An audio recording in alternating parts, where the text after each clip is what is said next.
কল্যাণপুর বিদ্যুৎ দপ্তরের চরম উদাসীনতা ও গাফিলতি যেন নিত্যদিনের ঘটনা হয়ে উঠেছে। দপ্তরের খামখেয়ালির কারণে ইতিপূর্বে ঘিলাতলি মণিপুরি বস্তির এক তরুণ এবং তোতাবাড়িতে এক বিদ্যুৎ কর্মী সহ একাধিক মানুষকে প্রাণ দিতে হয়েছে। একের পর এক দুর্ঘটনার পরও বিদ্যুৎ কর্মীদের কোনো হেলদোল নেই।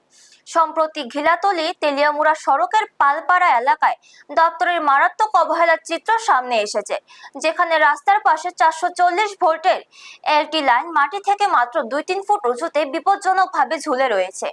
দীর্ঘদিন আগে নতুন দুটি খুঁটি বসানো সত্ত্বেও ঝুলন্ত বিদ্যুৎ পরিবাহী তারগুলি সরানোর কোনো উদ্যোগ নেওয়া হয়নি।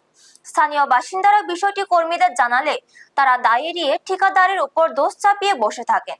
প্রতিদিন মানুষও গবাদি পশুকেই ঝুঁকিপূর্ণ ঝুলন্ত তারের নিচ দিয়ে যাতায়াত করতে হচ্ছে, যা বর্ষার দিনে বড়সড় দুর্ঘটনার চরম আশঙ্কা তৈরি করেছে।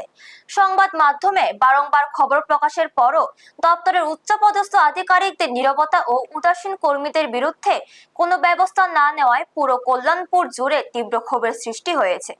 এলাকাবাসীদের প্রশ্ন, আবারও কোন বড়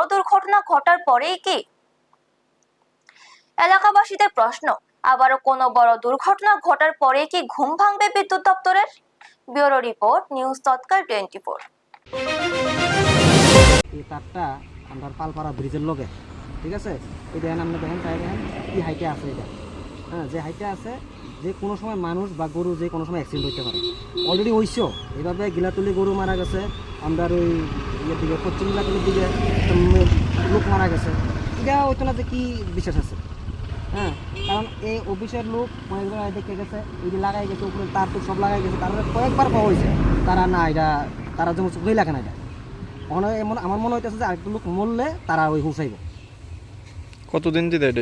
এটা তো মোটামুটি বছরে 1 বছরের মতো হইব। এরকম চলেন না, এরকম চলেন না।